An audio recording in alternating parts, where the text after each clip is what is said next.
How to burn Windows ISO to the USB. Today we will introduce a Windows ISO burner for you. Go to PassFab official website. Get PassFab for ISO.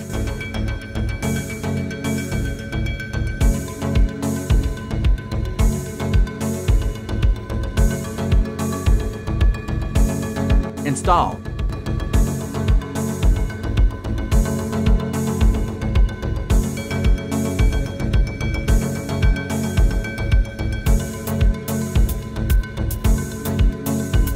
And run the software.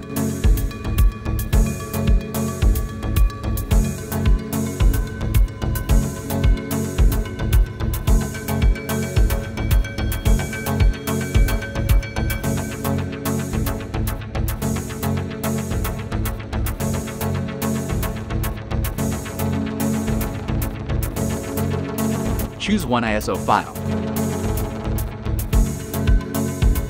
Download it.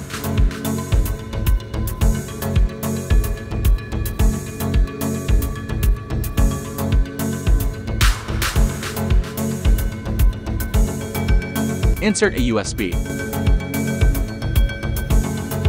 Click Burn.